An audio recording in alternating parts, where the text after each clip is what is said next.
Blog Talk Radio.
Hello and welcome to Songs of Selah here on 17 Numa Radio.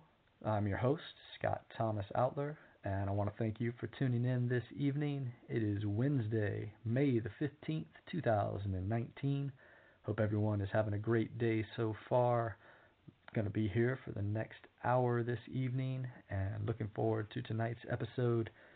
Joining me in the next segment is going to be tonight's guest, a wonderful painter, artist, and poet from Alabama, Misty Milwee.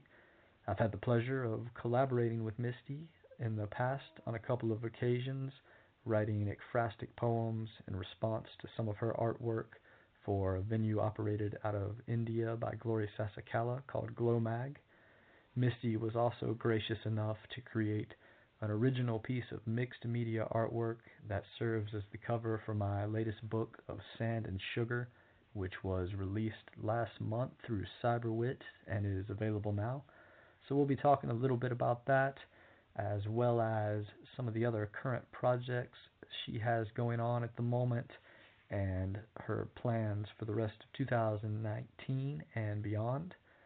Did want to mention that in the slideshow that streams while this episode is going on, you can see some of Misty's great artwork and some of those paintings that are found in that slideshow she'll be describing and talking about in more detail as the show goes on. So do stay tuned for that. Here at the top of the show, I did have just a couple of quick topics that I wanted to touch on briefly. First, I wanted to mention that there were a couple of readings that I attended in the Atlanta area this past week. The first of which was at the Callenwold Fine Arts Center in Atlanta, Georgia, at an event hosted by Ruth Wyndham, and then also at the monthly event held in Sandy Springs, Georgia, at the Phoenix and Dragon Bookstore. That one is hosted by Michael Burke. So both of those events can be found now on my YouTube channel if there's anyone interested in checking those out. Ruth Wyndham and Michael Burke are both previous guests on episodes of Songs of Selah. I did want to encourage listeners to please follow the show here on the 17 Numa Radio channel. It's free and quick and easy. Just click on the follow button that can be found above the slideshow I mentioned earlier, and that will get you in the loop and set up to receive notifications for all the future episodes that are coming out in the months ahead. Got some great guests lined up. And as far as those past guests go, there is an archive available at 17 Numa Radio where you can listen to those on demand.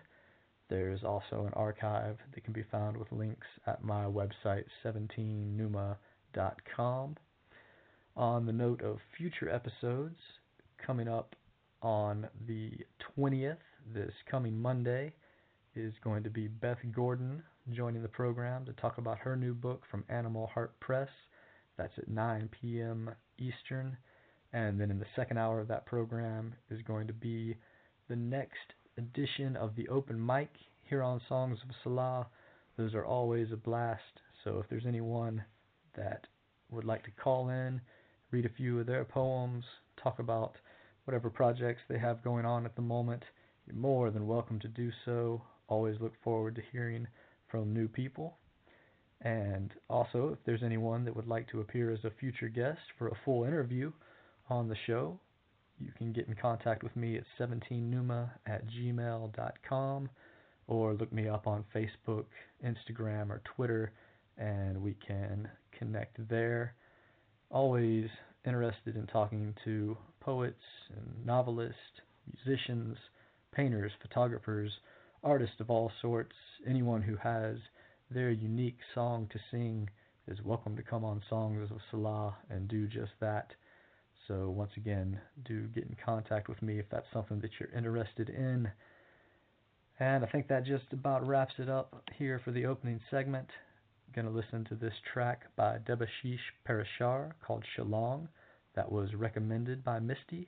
She'll be talking a little bit more about this track coming up during her interview, and that is coming up on the other side. So stay tuned and enjoy. Cheers.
गाभोरु बहिन खोजर गिटारत माया G-sharp minor सहर किबा पोहर पोहर किबा दार दार गिर्जार गस्पेलत हाथर कपादी कपे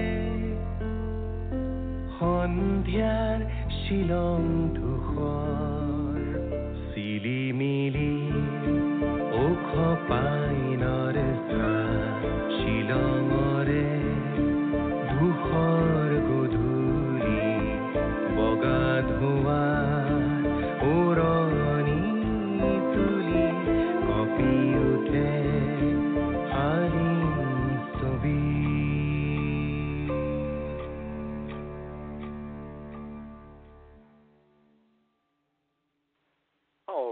Welcome back to Songs of Selah here on 17 Numa Radio. That was Shalong by Debashish Parashar. And without further ado, I wanted to read the bio and introduce tonight's guest. Misty Milwee is an American/Native American, an internationally published and award-winning poetess, synesthesia writer, and artist from Southside, Alabama. Her art and literary works have been widely published and used for studies in over 8 countries globally. Her art and literature has widely appeared in numerous magazines, e-zines, and journals across the USA and abroad. Her works have been used in academic studies and ministries across the globe.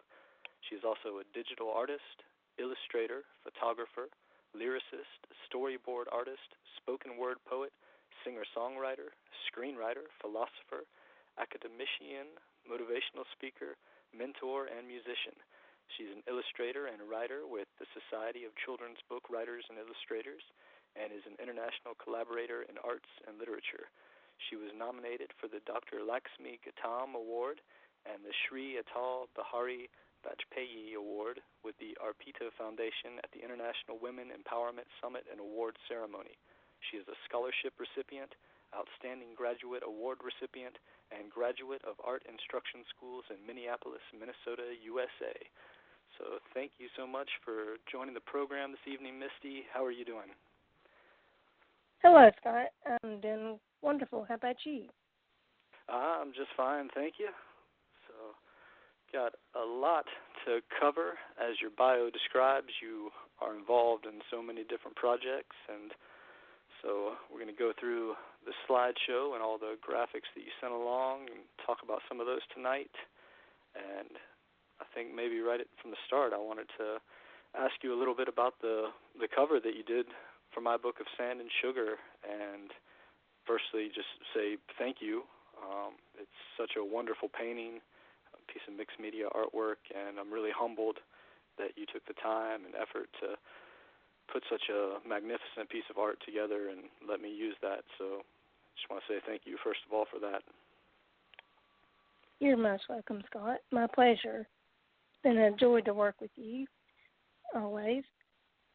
And on the book cover, you know, when I first started creating it for you, it was a mixed media representation of the title itself, and its concept textures is representational in form of the body of your poetry collection. And so while I was creating it, I was implementing the grit of the sand. I used pumice stone and real sugar, which I kind of layered it.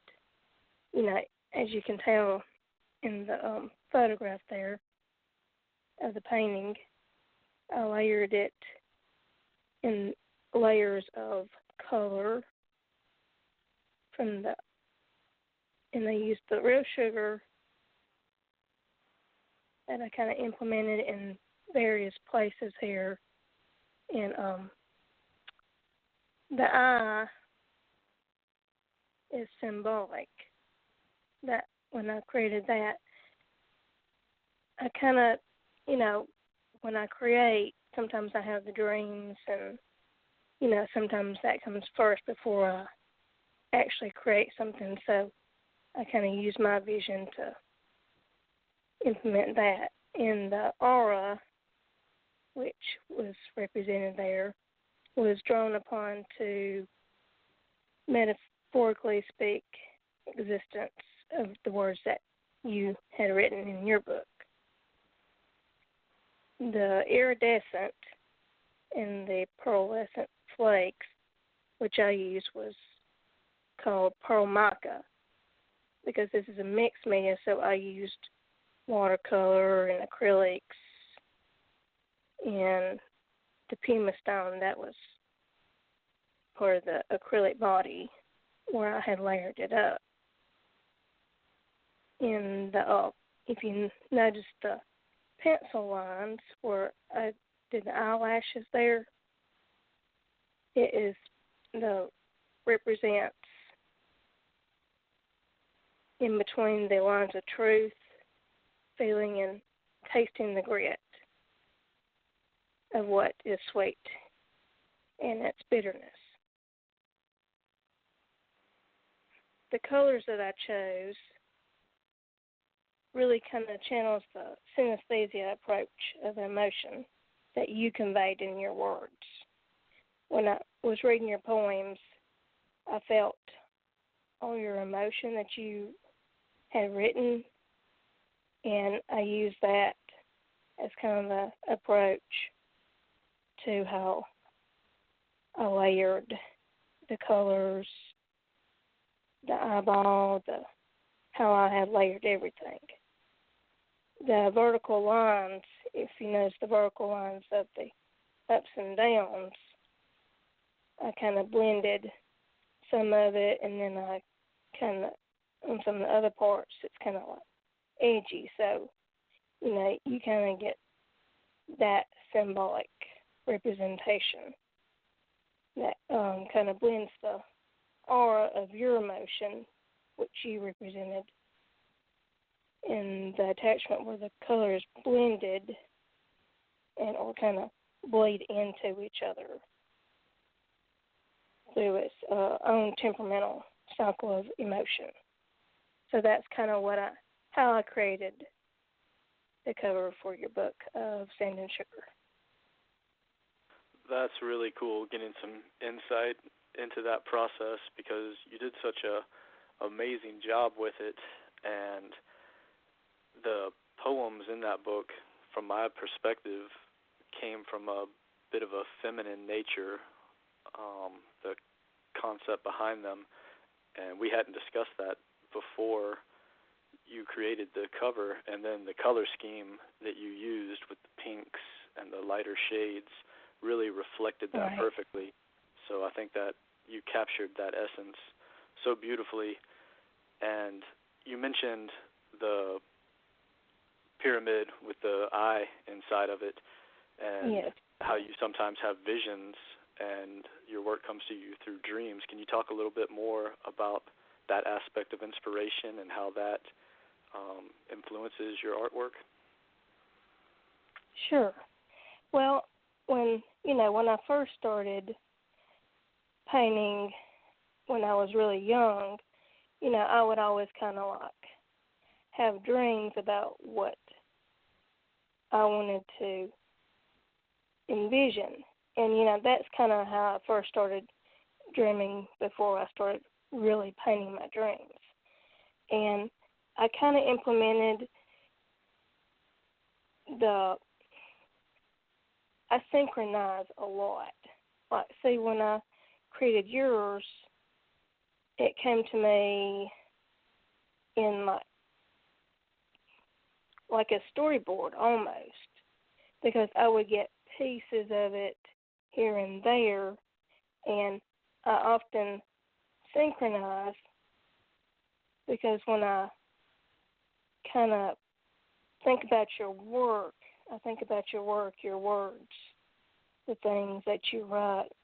Within this book in particular of Sand and Sugar, I read your poem of Sand and Sugar, and so I use that to really focus on and then kind of work from that.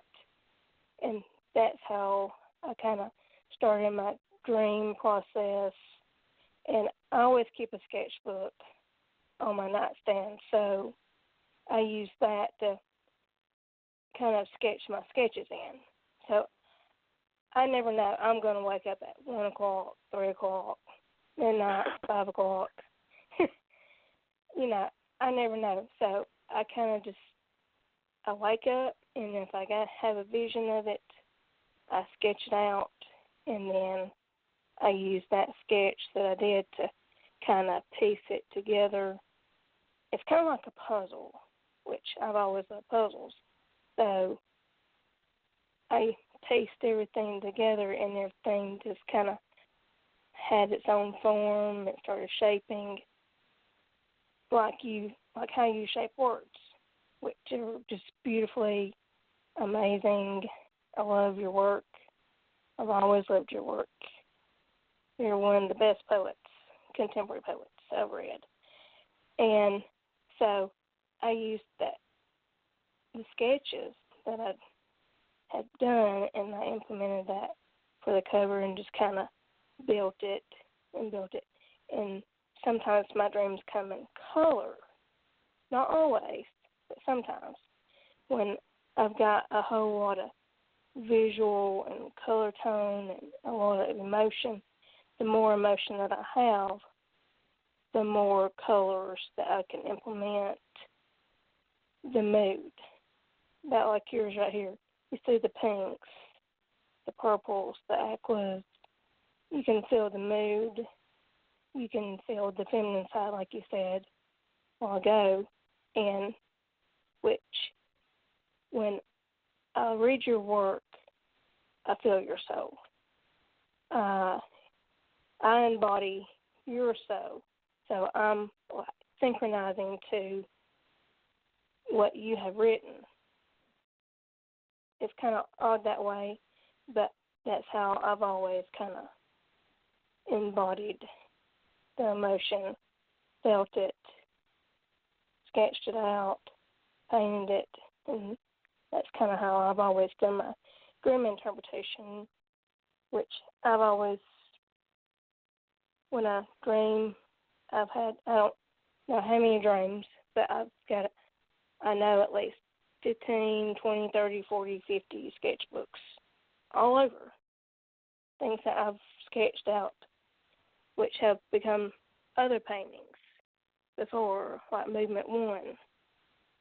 I mean, it's bold and it's ethereal and it conveys a lot of emotion because I painted that to music. So that's just kind of how I do with dreams and interpretation and how I represent the colors and everything in it. Very fascinating how an artist's soul connects with the source and sort of conjures that energy in and connects with it, and just it's great to get that insight into your work. And you talked there at the end about about painting to music, and so I wanted to move along to one of the next paintings in the slideshow, which is the Selah piece, which is a Synesthesia painting. And I hope you could talk a little bit about that painting and also what synesthesia means and how your work is influenced by music. Sure. Okay. On Selah, this has been an amazing experience. And when I started collaborating with Debussy Parashar, who has been such a huge influence, not only in my art, but throughout my career as a synesthesia artist. So I want to tell you a little bit about what synesthesia is. It's a rare creative condition in where two or more senses entwine, where, say, letters, sensations, numbers, emotions, days and months, and seeing the imagery and feeling the emotions. I can hear colors, feel sounds, taste shapes in the music. So that's kind of how I am as a synesthesia artist, which, that's kind of evolved ever since I was about 13 years old. And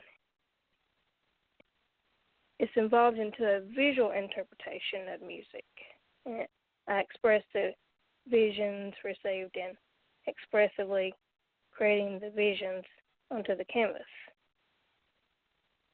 And I can hear a certain timbre of music, and I can see a color or a visual image.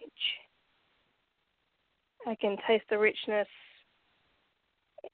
and the depth of the music and express the emotion of color. Sometimes it's visceral, vivid, and sometimes inexplicably unsettling. Can be.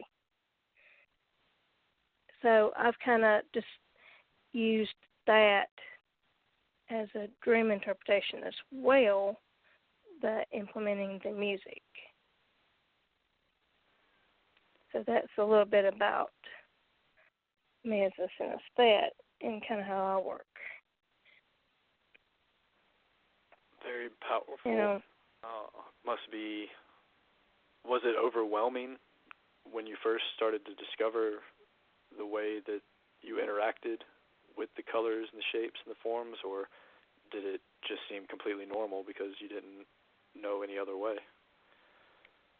Actually, to begin with, it was very overwhelming because it's so emotional that you feel it so strongly that the emotion comes over you, and it feels like it kind of feels like you're having an outer body experience almost. So it's kind of wild that way. Definitely sounds like it. And with this next painting that we were talking about, I think it goes hand in hand with the music track you suggested by Debashis Parashar, who you mentioned a minute ago. Can you talk a little bit about where that track originated and some of the collaborations that you've done with him? Yes. Okay. We've been working on Selah since last year, and how this came about was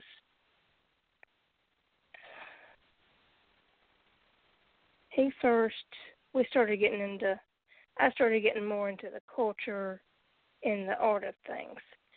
And so through his music, I used a different approach on this painting in particular. Because usually when I listen to a song, sometimes I use a different tactic where, sometimes it's more just a contemporary look. Or this one, I used a different look to it, and it has a different feel to it because Selah is an emotion. That's what Selah is. It's an emotion. So when I started working with Debashis on this song in particular, I used a couple of different mediums in this painting. And it's I used acrylics and I used different glazes because you see the mist in the painting there, and I used a mist glaze, iridescent glaze for the mist, so it looks like it's shiny, but it kind of implements that. And right now, what we've done on Shalom, we are going to brief you on this. Right now, it's the soundtrack. His soundtrack and his song is available for purchase on Spotify, Amazon, Savin, Apple, YouTube Music, iTunes, and Google Play. So right now, that's where the song is available at.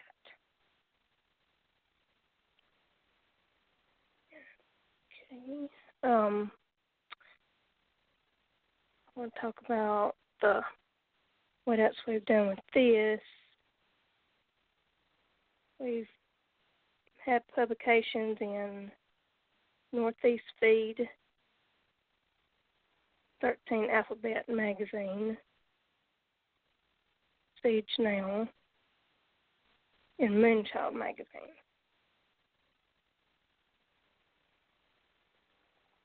It's an absolutely wonderful painting, and I want to talk a little bit more, or have you speak a little bit more on the collaborative process itself and what it's like working with other artists, poets, musicians, whatever the case may be, from all different parts of the world, and how that influences your work or your outlook on art and life in general, and what that experience and some of the highlights have been for you in that area.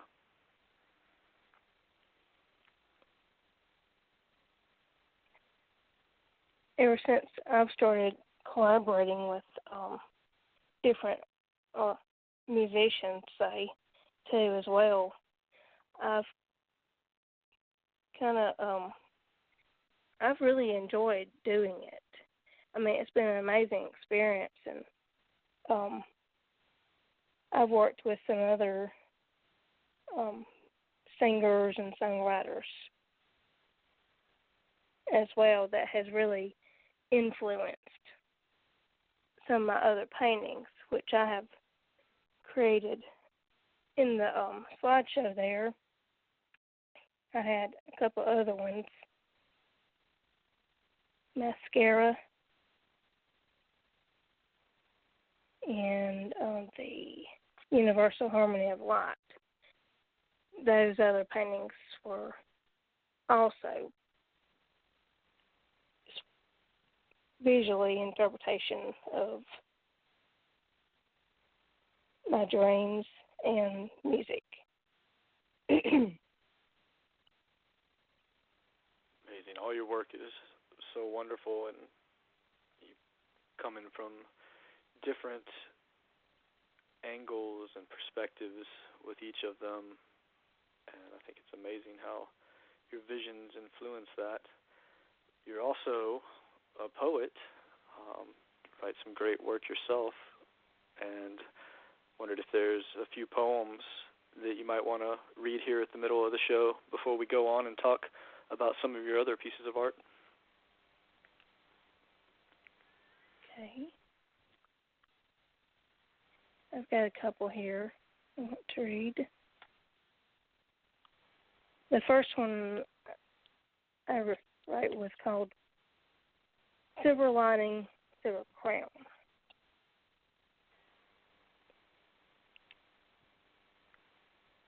Shape me, shine me like diamonds that mold reflective thoughts of quartz and sterling. Some men just want to say, be mine, darling. Wisdom in a bottle, drinking up the silver lining when the moon is shining. Underneath the silver lining, a crown of common sense is a journey worth taking.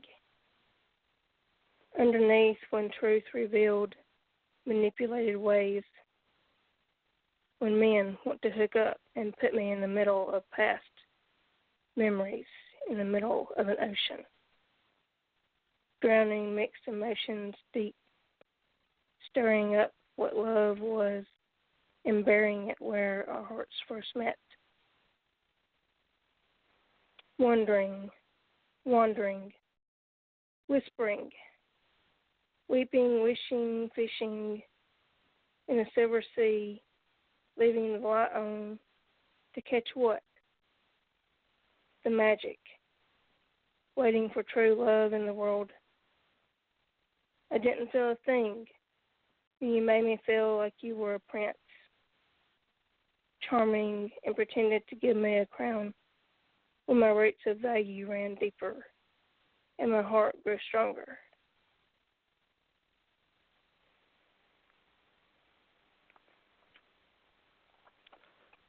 Very nice. Thank you. Where did your inspiration originally come from for the poetry? Did that come along around the same time when you were younger and got involved in painting, or was that followed later? When actually I started writing poetry when I was 13, and what kind of started how I started writing poetry was I was really influenced by the Columbine shooting that happened, and that's what got me started to write poetry. And so, I felt so much from that. I felt like I was supposed to write. I was supposed to be a writer, a poet. And that's what I felt. Because I have a lot of emotion. So, writing is an expression of mostly experiences. I write from experience most of the time. And so, like, this poem in particular that I just read was based on experience. And sometimes when I write, I get it from my dreams, because there again, I often dream, so, that kind of throws everything into the emotion, and I really just kind of step back and really think about my words, what message that I want to convey, and that's what I feel. And sometimes my messages that I use within a poem, it can be uplifting, it can be, sometimes it's sad. Just like, when I've written a couple of songs, some of them are happy, some of them are sad. But in this one was based on experience and kind of how I felt with past relationships or of that nature. So that's just kind of what kind of emotion I put into it. I like to convey an emotion or a message that needs to go out to the world. And, when I write my uplifting poetry, I want to convey an emotion to uplift, because I like to shed light upon the world. Because, it's a broken world and we're all upside down, and, we need that. We need that light, that love, that good spirit, good vibes. Because people need that. They need to see that message. And I like to portray that message through not only my poetry, but my art as well. Because it's uplifting. On that point of being a beacon of light or putting out that positive energy, how does faith serve a role in your life, and what does it mean to you?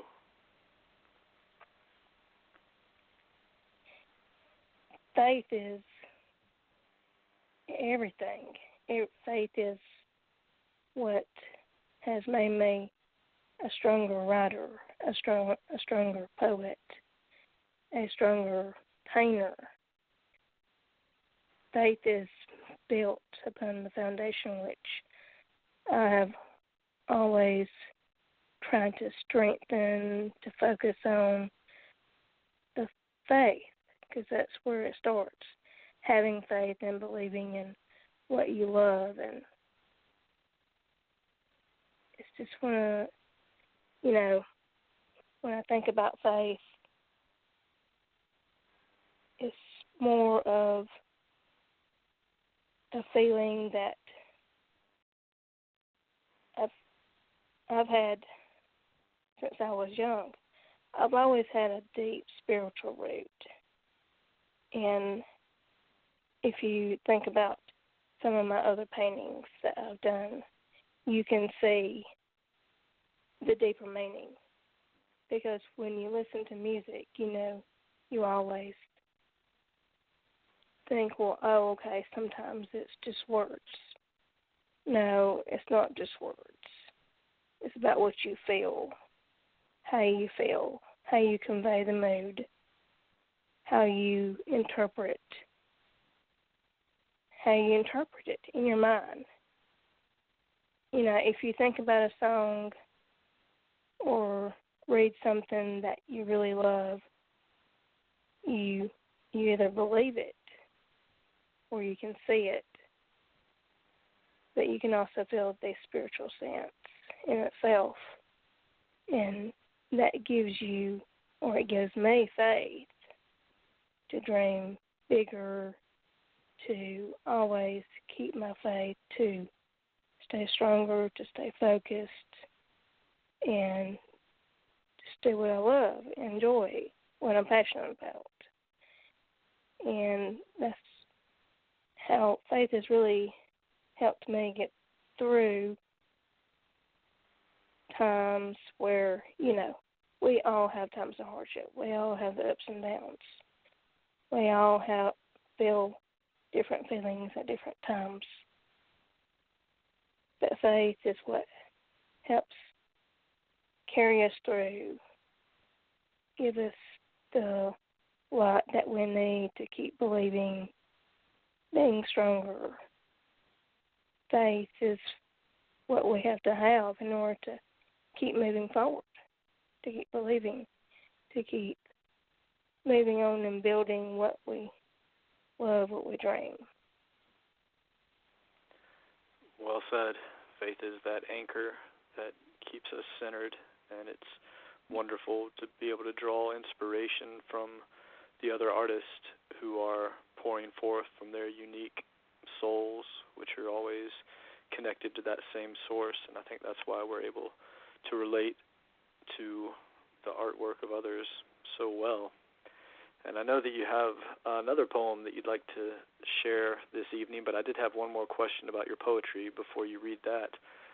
When you were talking about your painting, you spoke about it as if it's a puzzle that you're putting together, and you might come back to it with different ideas here and there. Does your poetry follow along those same lines, or is it all written at once? And what's your basic process when writing poetry as far as the initial draft and then editing afterwards?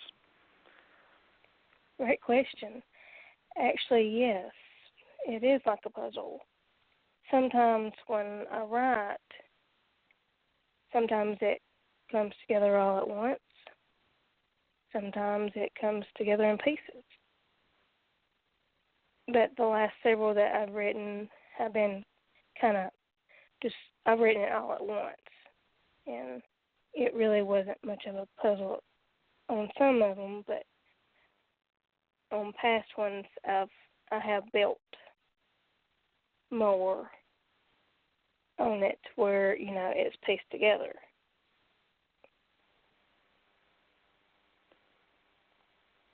All about catching that original flow of energy and then trying to put it together as best we can. So, right. Would you like to read another poem for us? Sure. Okay. The other one is called Will You Open the Door? God has my heart song. not looking back on memories gone, looking forward to moving on, knowing there's nothing left. Not going back there. Settle down now. You hear? God's turned up his listening ear. Confess, don't impress. Standing up against the end of burning bridges, take up and follow Jesus. Follow his footsteps and be ready to fly to the blue heavens and break faces of stone. In Jesus' arms, you're not alone.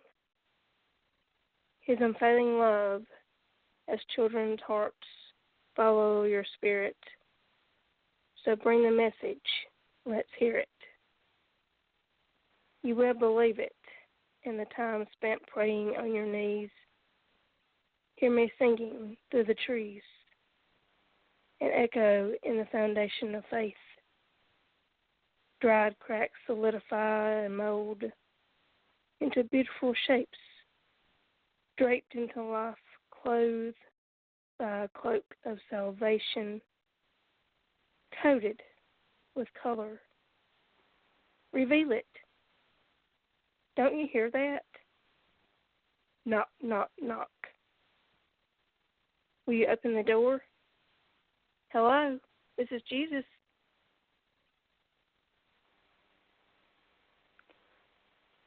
Very nice. Plays right into the faith aspect that we were talking about just a moment ago. And yes, you have one other poem that you wanted to read tonight. And before you do that, I know that it's on the subject of Sequoia Cherokee poem. So I wondered if you could talk, before reading the poem, a little bit about your Native American heritage and what role that plays and has played in your life. Sure.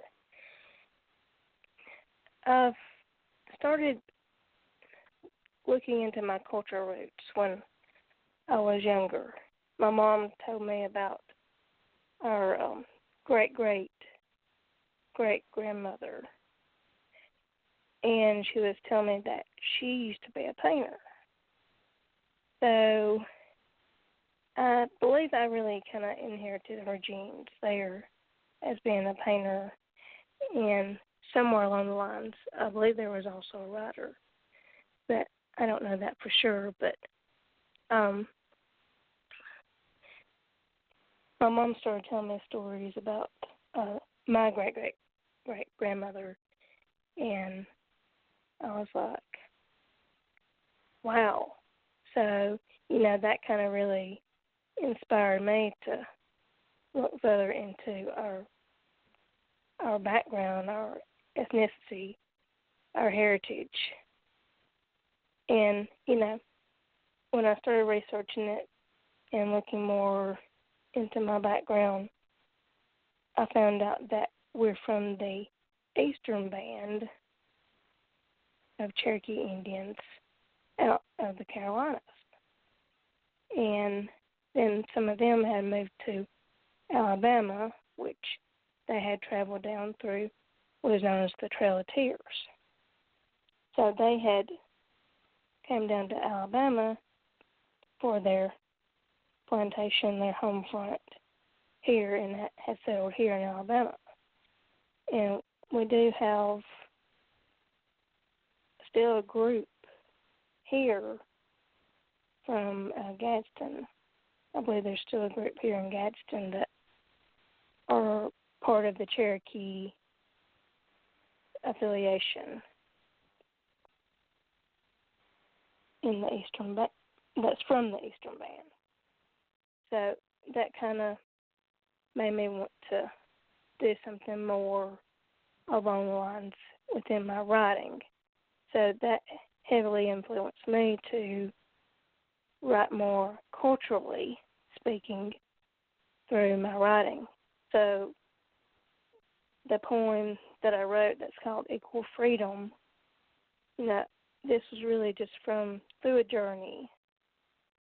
And I've met a lot of brothers and sisters from that's not only Cherokee but from other tribes as well. But they really took me on a journey to really express my feelings more through the cultural roots, through my own heritage, and really put it together and use it through my gifts that I have. And that really inspired me to write this poem. And I've done more than this one right here. I've written about 30 poems expressed on the cultural roots. And a lot of these have originated from stories that's been told or something my brothers and sisters have told me about, and that heavily inspired me to write more on this subject right here called Equal Freedom. I wrote that one to express a different vision where you can not only see the cultural root of the words, but how the Indians, the Cherokee Indians, saw the sun as, how it met the ancestors here. And you can feel the freedom. You can feel the freedom beaming across the horizon. You can feel the spirits. So that's a little bit about this poem here and the unity. Because all of us, when I started talking to my brothers and sisters, they were like, we're all united as one. So that's really kind of influenced me and helped me to grasp a more perspective on the unity of how everybody comes together as one. And all of us have. And, that's a beautiful thing. And so that's kind of how I express my love to them, my brothers and sisters, how I respect them, and how I portray the imagery through the words.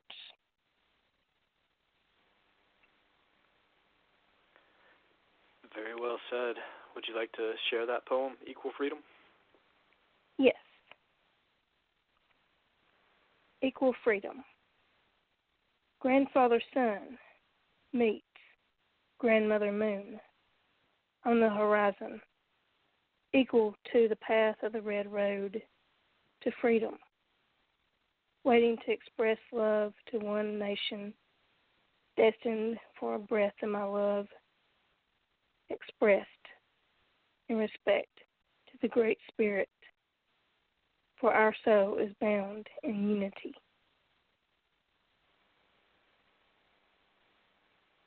And also, go ahead. That's a nice, poignant piece. Well done. Thank you. And when I created this poem as well, I did the English version, plus I translated it myself. Which, Cool. I love translating. Actually, working on a book, chapbook with my Cherokee translations. So that will be coming up later as a project of mine. And I'll be translating all of the poems into Cherokee. And the translation I did on this one is more of the literature translation, because what I've learned from that was the literature is different when you write it, whereas the regular language that we speak is called the Sagi. So when we speak it, it's written differently. In literature, it has a different form, a different format. So it's really. And go ahead. What's the progress that you have on that chapbook? What sort of timeline are you looking at to get that together? The timeline on that, I'm about halfway through, because I've kind of had other projects in the middle of other projects. So right now I'm about halfway through and kind of editing, and that's where I'm at on that project right now. Very cool. Look forward to that coming out. This hour has just absolutely flown by. We've got about 4 minutes left. I know that you're working on so many different projects, and hopefully we can have you back on the show to talk about a lot more. I'm so fascinated with you talking about the process of creating some of these paintings. So I know that you just did the cover for an Albanian anthology from Transcendent Zero Press, Dustin Pickering and ZM Wise there, who operate that. And maybe could you just talk here at the end of the show a little bit about that cover that you have coming out? Sure. And wow, what an experience this one was. This one, God, it was so awesome. This one is a mixed media painting as well, and so this one was really fun to work with because all this is a compilation of Albanian poets. So when I started doing this one, I was like, and it just clicked, and I was like, that's it. So I implemented the poppies, which is the state flower for Albania. So I used the poppies to represent the Albanian poets. And the feathers I used to represent the poets. And if you notice on it, it's got off that bottom left feather, it's got some ink droppings there. So that kind of is symbolic to the poets. And on this one, I used several different glazes. I used a pearlescent wash. I used a iridescent medium that covers the feathers and it makes it shine. Really makes it pop. And that's how I created that piece. And the background is a watercolor wash. So I implemented the colors, kind of real obscure, subtle colors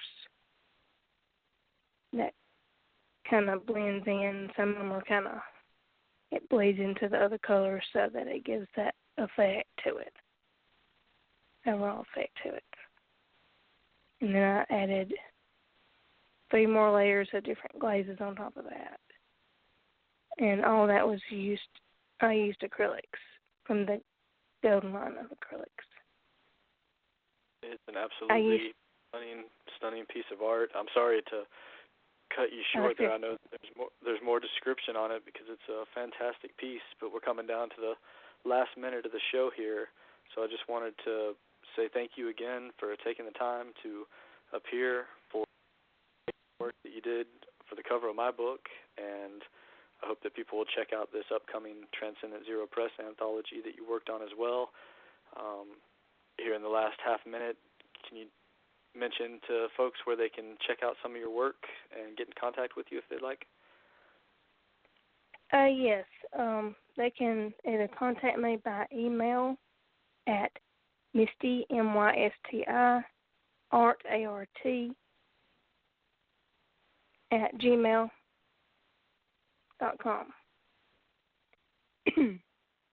All right, great, and I hope that they will go and check out your mistymilwee.wordpress.com site as well. Thank you so much for appearing, Misty. It's been an absolute pleasure. Thank you, Scott. Thank you for having me. It's been an honor. All right. Have a great evening, Misty, and we'll be back on Monday with the next episode. Thanks for tuning in, everyone. Thank you, Scott.